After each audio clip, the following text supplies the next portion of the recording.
추워. 추워. 살려주세요. 깊은 밤 매서운 눈보라가 몰아치던 어느 겨울날, 가난한 농부 봉수는 자신의 초라한 초가집 문 밖에서 나는 이상한 신음소리를 들었습니다. 그 후로 봉수의 집에서는 텅 빈 쌀독이 매일 밤 가득 차는 기묘한 일이 벌어지기 시작하였습니다. 봉수는 이 기묘한 비밀을 알아내기 위해 사흘 밤낮을 잠도 자지 않고 지켜보기로 결심하였습니다. 그리고 마침내 문틈으로 새어나오는 붉은 빛을 엿보던 봉수는 자신의 쌀독에 무언가를 붓고 있는 낯선 존재와 눈이 마주치는 충격적인 순간을 맞이합니다. 과연 그 존재의 정체는 무엇이었을까요? 그리고 농부 봉수가 그 존재에게 받은 일생일대의 천우는 무엇이었을까요? 이 이야기 끝까지 들으시고 여러분도 복 받으시길 기원하며 지금 바로 시작하겠습니다. 옛날 옛적 조선시대 한 작은 마을에 봉수라는 젊은 농부가 살았습니다. 봉수는 부모님을 일찍 여의고 홀로 농사를 지으며 살아가는 청년이었습니다. 그는 비록 가난했지만 정직하고 부지런한 성품으로 마을 사람들의 신임을 받았습니다. 봉수의 하루는 언제나 바쁘게 돌아갔습니다. 새벽같이 일어나 자신의 작은 논에 나가 일하고 점심때가 되면 혼자 사는 노인들의 집을 돌아보며 안부를 물었습니다. 특히 다리를 다친 김 할머니 댁에는 일주일에 2번씩 들러 물을 길어다 드리고 장작을 패워드렸습니다. 봉수야, 네가 없으면 이 할멈은 어찌 살겠니? 아이고 할머니, 무슨 말씀을요. 이웃끼리 돕고 사는 게 당연하지요. 봉수는 환하게 웃으며 할머니의 집 앞마당을 쓸었습니다. 어느 날은 과부 박씨의 집 지붕이 비바람에 무너지는 일이 있었습니다. 봉수는 자신의 농사일을 제쳐두고 이틀 동안 지붕을 고쳐주었습니다. 박씨가 미안해하며 품삯을 주려 했지만 봉수는 완강히 거절했습니다. 아닙니다, 아주머니. 저도 어렸을 적 부모님 돌아가시고 나서 마을 분들의 도움으로 컸습니다. 이런 것쯤이야 당연한 일이지요. 그렇게 봉수는 자신이 가진 것이 적어도 이웃을 먼저 생각하는 따뜻한 마음씨를 지니고 있었습니다.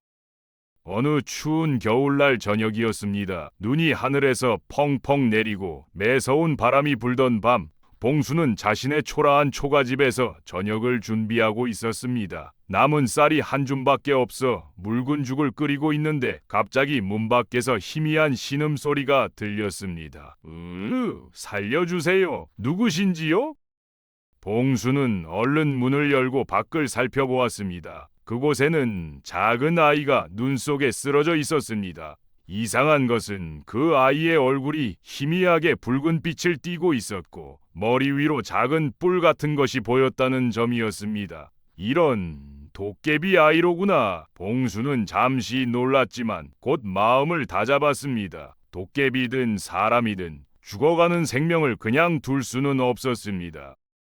어서 들어오렴. 얼른 몸을 녹여야겠다. 봉수는 도깨비 아이를 조심스럽게 안아 집 안으로 들였습니다. 아이의 몸은 차갑게 얼어 있었고 숨소리도 가늘었습니다. 봉수는 아궁이에 자신이 아껴두었던 마지막 장작까지 모두 넣어 불을 지폈습니다. 그리고 자신의 낡은 이불을 아이에게 덮어주었습니다. 그 이불은 비록 해졌지만 지난 가을 햇볕에 정성껏 말려둔 것이라 따뜻한 햇살 냄새가 났습니다. 인제 괜찮을 거야. 여기서 몸을 녹이렴. 봉수는 자신이 먹으려고 끓이던 죽에 남은 쌀을 모두 넣어 조금 더 되직하게 만들었습니다. 그리고 김치 항아리에서 가장 잘 익은 김치를 꺼내 아이에게 먹였습니다. 도깨비 아이는 천천히 기력을 회복했습니다. 봉수는 밤새 아이 곁을 지키며 이불을 덮어주고 물을 먹여주었습니다. 자신은 얇은 옷 한 벌로 추운 밤을 견뎌야 했지만 봉수는 불평 한마디 하지 않았습니다. 이튿날 아침 도깨비 아이가 눈을 떴습니다. 여기가 어디지요? 일어났구나. 다행이다. 어젯밤에 우리 집 앞에서 쓰러져 있더구나. 고맙습니다, 아저씨. 저는 산에서 살다가 호기심에 마을 구경을 하러 나왔다가 눈보라를 만나 길을 잃었어요. 그랬구나. 인제 괜찮으니 집에 돌아가야겠구나. 네 부모님이 얼마나 걱정하시겠니? 도깨비 아이는 봉수에게 깊이 전을 하고는 산으로 돌아갔습니다. 며칠이 지난 어느 날 밤이었습니다. 봉수는 이상한 일을 경험하기 시작했습니다. 아침에 일어나면 항상 비어있던 쌀독에 쌀이 가득 차 있었고 빈 물 항아리에는 맑은 물이 채워져 있었습니다. 이상하구나. 대체 누가 이런 일을 하는 것인가? 처음 이틀은 이웃이 몰래 도와주는 것이라 생각했습니다. 그러나 매일 같은 일이 반복되자 봉수는 이 신기한 일의 비밀을 알아내기로 결심했습니다. 첫째 날 밤, 봉수는 잠들지 않고 지켜보기로 했습니다. 그러나 밤이 깊어지자 피곤함이 몰려와 그만 깜빡 잠이 들고 말았습니다. 아침에 눈을 떠보니 역시 쌀독과 물 항아리는 가득 차 있었습니다. 또 놓쳤구나. 둘째 날 밤 봉수는 더욱 각오를 다지고 지켰습니다. 찬물로 세수도 하고 팔을 꼬집어가며 잠을 쫓았습니다. 그러나 자정이 넘어가자 또다시 스르르 눈이 감겼습니다. 이번에도 실패했구나. 아침에 일어난 봉수는 한숨을 쉬었습니다. 셋째 날 밤 봉수는 새로운 방법을 생각해냈습니다. 창문 틈으로 밖을 내다볼 수 있도록 자리를 잡고 손에 바늘을 쥐었습니다. 졸리면 바늘로 손을 찔러 잠을 깨우려는 생각이었습니다. 한밤중이 되자 봉수의 눈꺼풀이 천근만근 무거워졌습니다. 그때 바늘로 손을 꾹 찔렀습니다. 아야! 순간 정신이 번쩍 들었습니다. 그리고 바로 그때 창문 밖에서 희미한 붉은 빛이 새어 들어왔습니다. 봉수는 숨을 죽이고 지켜보았습니다. 조용히 문이 열리고 덩치 큰 도깨비가 들어왔습니다. 붉은 얼굴에 뿔이 달린 도깨비는 조심스럽게 방 안으로 들어왔습니다. 도깨비는 작은 주머니를 꺼내 쌀 한 줌을 꺼내 쌀독에 부었습니다. 그러자 신기하게도 쌀독이 순식간에 가득 찼습니다. 도깨비는 또 주머니에서 물 한 방울을 꺼내 물 항아리에 떨어뜨리자 항아리에 맑은 물이 가득 찼습니다. 봉수는 너무 놀라 그만 헛기침을 하고 말았습니다. 아이고, 들켰구나. 도깨비가 놀라 뒤돌아보았고 봉수와 눈이 마주쳤습니다. 도깨비시군요. 그대가 매일 밤 이런 일을 해주셨습니까? 봉수가 떨리는 목소리로 물었습니다. 도깨비는 잠시 당황하더니 허리를 굽혀 인사했습니다. 그렇소이다. 놀라게 해드려 죄송합니다. 저는 부불이라고 합니다. 부불, 도깨비님이시군요. 그런데 어찌하여 저를 이렇게 도와주시는 것입니까? 봉수가 물었습니다. 부불은 조심스럽게 입을 열었습니다. 당신이 며칠 전 우리 아들을 살려주지 않으셨소. 그날 밤 저희 아들 꼬부리가 호기심에 마을에 내려왔다가 눈보라를 만나 죽을 뻔했소. 그런데 당신이 도깨비인 줄 알면서도 아이를 살려주셨지요. 봉수는 그제야 기억이 났습니다. 작은 뿔이 달린 그 아이가 바로 부불 도깨비의 아들이었던 것입니다. 그 아이가 부불님의 아들이었군요. 아드님은 괜찮은지요? 덕분에 아이는 무사히 회복했소. 당신은 도깨비라고 겁내지도 않고 자신이 가진 마지막 식량과 장자까지 모두 내어주며 밤새 아이를 돌봐주셨소. 저는 아이를 찾아 마을을 헤매다가 당신의 집에서 아이를 발견했고 그 모습을 보고 깊이 감동했소이다. 부불의 목소리에는 진한 감사가 묻어났습니다. 당신처럼 순수한 마음을 가진 인간을 본 적이 없소. 도깨비를 무서워하지 않고 생명으로 대해준 당신의 은혜를 갚고자 이렇게 찾아왔소이다. 봉수는 얼굴이 붉어졌습니다. 아닙니다. 저는 당연한 일을 했을 뿐입니다. 사람이든 도깨비든 죽어가는 생명을 보고 어찌 모른 척할 수 있겠습니까? 부불은 봉수의 말에 더욱 감동했습니다. 바로 그 마음씨 때문에 제가 당신을 돕고자 하는 것이요. 부불은 품 안에서 작은 주머니를 꺼내 봉수에게 건넸습니다. 이 주머니를 받으시오. 이 안에 든 쌀 한 줌을 쌀독에 부으면 쌀독이 가득 차고 물 한 방울을 항아리에 떨어뜨리면 맑은 물이 가득 찰 것이요. 이런 귀한 것을 저는 받을 수 없습니다. 봉수는 황급히 손을 저었습니다. 받으시오. 이것은 제 마음이요. 다만 한 가지 주의할 점이 있어. 이 주머니 안에 쌀과 물은 한 달에 한 번씩 제가 와서 다시 채워 넣어야 하오. 그러니 아껴 쓰시되 넉넉히 쓰셔도 돼오. 감사합니다, 부불님. 이 은혜를 어찌 갚아야 할지 은혜를 갚을 필요 없소. 당신이 그 선한 마음을 잃지 않고 계속 이웃을 도우며 산다면 그것으로 충분하오. 부불은 주머니 사용법을 자세히 알려주고는 사라졌습니다. 제가 한 달에 한 번씩 찾아올 테니 그때 주머니를 제게 주시면 다시 채워드리겠소. 다만 다른 사람들에게는 이 일을 비밀로 해주시오. 알겠습니다. 비밀은 꼭 지키겠습니다. 그날 이후로 봉수는 도깨비 주머니로 쌀독과 항아리를 채울 수 있게 되었습니다. 그리고 한 달에 한 번씩 부불이 밤중에 찾아와 주머니를 받아 다시 채워주었습니다. 덕분에 봉수는 더 이상 끼니 걱정을 하지 않게 되었고 오히려 남는 양식으로 마을의 어려운 이웃들을 더 많이 도울 수 있게 되었습니다. 봉수의 집에는 항상 도움을 구하는 이웃들의 발길이 끊이지 않았고 봉수는 기꺼이 그들을 도왔습니다. 그러던 어느 날 마을에 큰 가뭄이 들어 농작물이 모두 말라 죽게 되었습니다. 마을 사람들은 식량 부족으로 큰 고통을 겪고 있었습니다. 이대로라면 마을 사람들이 굶어 죽을 것이오. 마을 이장이 한숨을 쉬며 말했습니다. 봉수는 고민 끝에 부불에게 도움을 청하기로 했습니다. 그날 밤 부불이 찾아왔을 때 봉수는 조심스럽게 말을 꺼냈습니다. 부불 도깨비님, 부탁이 있습니다. 지금 우리 마을에 큰 가뭄이 들어 모두가 고통받고 있습니다. 혹시 비를 내릴 방법이 있을까요? 부불은 잠시 생각에 잠기더니 대답했습니다. 비를 내리는 것은 제 능력으로는 어렵소. 하지만 산신령님께 여쭤볼 수는 있겠소. 제가 모시는 산신령님께서는 자연을 다스리는 힘이 있으시니까요. 산신령님을 모신다고요? 그렇소. 저희 도깨비들은 산신령님의 부하로 산을 지키는 임무를 맡고 있소. 제가 산신령님께 당신의 선행과 마을의 어려움을 말씀드려 보겠소. 부불은 그 말을 남기고 사라졌습니다.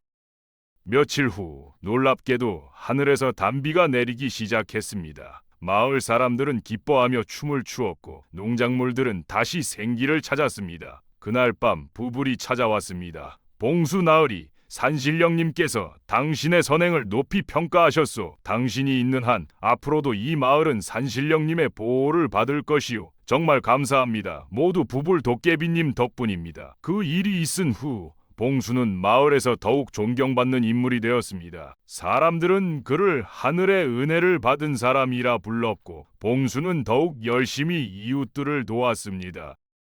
그러나 봉수의 행운을 시기하는 이도 있었습니다. 마을에서 가장 부유하지만 인색하기로 유명한 만복이라는 사람이었습니다. 만복은 봉수의 집에 항상 식량이 넘친다는 소문을 듣고 그 비밀을 알아내기 위해 봉수의 집을 몰래 감시했습니다. 과거에 봉수가 만복에게 도움을 청하러 간 적이 있었습니다. 하지만 만복은 봉수를 보며 코웃음을 쳤었지요. 가난한 주제에 품삯도 제대로 못 받아가면서 무슨 낯짝으로 도움을 청하러 왔나. 그런 만복이었기에 봉수의 갑작스런 여유를 더욱 질투했습니다.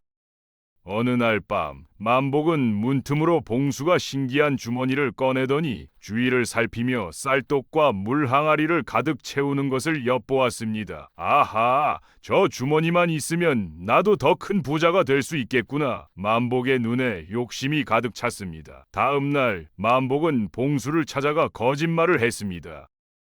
봉수야, 내가 큰 장사를 하려는데 자금이 부족하구나. 네가 요즘 여유가 생긴 것 같은데 혹시 비결이 있으면 나도 좀 가르쳐주지 않겠나? 봉수는 만복의 속셈을 알면서도 조심스럽게 대답했습니다. 저는 그저 부지런히 일하고 이웃과 나누며 살 뿐입니다. 흥? 그런 말로 나를 속이려 하는가? 네가 신기한 물건을 가지고 있다는 걸 내가 모를 줄 아나? 만복은 노골적으로 물었지만 봉수는 끝까지 비밀을 지켰습니다. 죄송합니다만 무슨 말씀이신지 모르겠습니다. 만복은 봉수의 거절에 분노했지만 표정을 감추고 돌아갔습니다.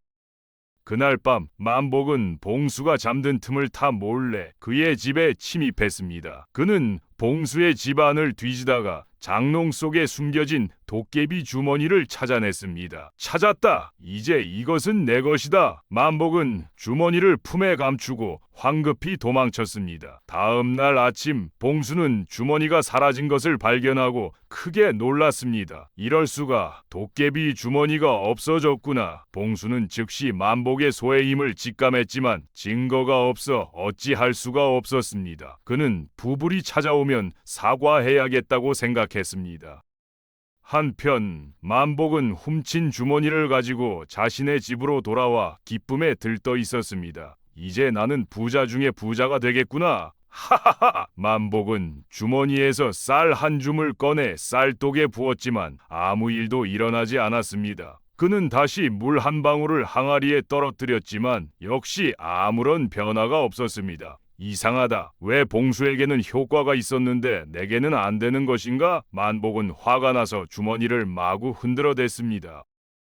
그때 갑자기 주머니에서 붉은 연기가 피어오르더니 덩치 큰 도깨비가 나타났습니다. 그것은 부불 도깨비였습니다. 감히 내 주머니를 훔치다니 네 죄값을 받을 것이다. 부불은 분노에 찬 목소리로 소리쳤습니다. 만복은 겁에 질려 바닥에 주저앉았습니다. 제발 용서해 주십시오. 다시는 이런 짓 하지 않겠습니다. 만복이 떨면서 빌었지만 부불은 이미 그의 욕심과 악행을 알고 있었습니다. 너는 봉수가 어려울 때 외면했고 평소에도 이웃을 돕지 않고 자신의 부만 챙기는 욕심쟁이였다. 이제 그 벌을 받을 것이다. 부불은 주문을 외우더니 만복의 집에 있는 모든 쌀이 겨와 모래로 변하고 모든 물이 썩은 물로 변했습니다. 만복은 공포에 질려 소리쳤습니다. 아니, 안 돼! 내 재산이 아깝다면 이제라도 마음을 고쳐먹어라. 네가 진심으로 이웃을 돕고 살면 언젠가는 이 벌도 풀릴 것이다. 부불은 그 말을 남기고 주머니를 들고 사라졌습니다. 그날 밤 봉수는 주머니를 잃어버린 것에 대해 부불에게 사과하기 위해 잠들지 않고 기다렸습니다. 한밤중에 부불이 나타나자 봉수는 고개를 숙이며 말했습니다. 부불 도깨비님, 정말 죄송합니다. 제가 주머니를 잘 지키지 못했습니다. 부불은 오히려 미소를 지으며 대답했습니다. 걱정 마시오, 봉수님. 이미 주머니는 되찾았고 그 악한 자는 응징받았소. 오히려 이번 일로 당신의 마음씨가 얼마나 고결한지 다시 한번 확인했소이다. 그래도 제가 잘 보관하지 못해서. 아니요. 도둑질한 자의 잘못이지 당신의 잘못이 아니오. 당신은 항상 선한 마음으로 살아왔소. 그것만으로 충분하오. 부불의 위로에 봉수는 안도의 한숨을 쉬었습니다. 세월이 흘러 봉수는 마을에서 가장 존경받는 어른이 되었습니다. 그는 자신이 가진 것을 항상 이웃과 나누었고 도깨비 주머니의 비밀은 끝까지 지켰습니다. 그의 선행은 마을 전체에 퍼져나갔고 사람들은 그를 따라 서로 돕고 나누는 삶을 살게 되었습니다. 어느 날 노인이 된 봉수는 부불에게 주머니를 내밀며 말했습니다. 부불 도깨비님, 이 주머니를 돌려드리고자 합니다. 저는 이미 충분히 많은 것을 받았습니다. 이제 이 주머니는 다른 일을 도와야 하지 않을까요? 부불은 깊이 생각에 잠기더니 고개를 저었습니다. 봉수 어르신, 그 마음씨가 참으로 아름답소. 하지만 그 주머니는 이미 당신 것이요. 당신이 평생 선하게 살아왔기에 이제 당신이 그 주인이요. 언젠가 당신처럼 선한 이를 만나면 그에게 물려주시오. 그것이 이 주머니가 세상에 존재하는 이유이니까요. 부불은 봉수에게 주문을 가르쳐 주었고 그 후로 봉수는 도깨비의 도움 없이도 주머니의 마법을 사용할 수 있게 되었습니다. 이제 저는 제 아들 꼬부리와 함께 다른 산으로 옮겨가야 하오. 산신령님의 명이시오. 그렇군요. 오랜 세월 함께 해주셔서 감사했습니다. 부불 도깨비님, 당신을 도운 것은 저에게도 큰 기쁨이었소. 당신 같은 선한 사람을 만난 것이 제 생애 가장 큰 행운이었소이다. 부부는 마지막으로 깊은 절을 하고 사라졌습니다. 그로부터 몇 년 후 어느 추운 겨울날이었습니다. 봉수는 자신의 시간이 얼마 남지 않았음을 느끼고 있었습니다. 며칠 전부터 몸이 무거워지고 꿈에 부불 도깨비가 자꾸 나타났습니다. 이제 주머니를 물려줄 때가 된 것 같구나. 봉수는 오랫동안 고민해왔습니다. 마을의 누구에게 이 주머니를 물려줄 것인가? 하지만 마땅한 사람이 보이지 않았습니다. 바로 그날 밤 봉수의 집 문 앞에서 신음소리가 들렸습니다. 봉수는 문을 열었습니다. 한 젊은이가 눈 속에 쓰러져 있었습니다. 어서 들어오시게. 추운데 얼른 몸을 녹이시게나. 밤새 젊은이를 돌보며 봉수는 그의 말을 들었습니다. 젊은이는 부모님이 병들어 약을 구하러 먼 길을 다녀오다 눈보라를 만났다고 했습니다. 주머니에 든 약재를 꺼내 보이며 이것만 있으면 부모님을 살릴 수 있습니다 라고 말하는 젊은이의 눈빛에서 봉수는 자신의 젊은 시절 모습을 보았습니다. 이 사람이로구나. 부불 도깨비님이 보내주신 사람이. 이튿날 아침 기력을 회복한 젊은이가 봉수에게 감사의 인사를 전했습니다. 어르신, 은혜를 어찌 갚아야 할지 모르겠습니다. 봉수는 오랫동안 간직해온 도깨비 주머니를 꺼내 젊은이에게 건넸습니다. 이 주머니는 내게 큰 행운을 가져다 주었네. 이제는 자네가 이것으로 많은 이들을 도우며 살길 바라네. 그리고 봉수는 자신과 도깨비의 오랜 인연, 주머니의 비밀을 모두 들려주었습니다.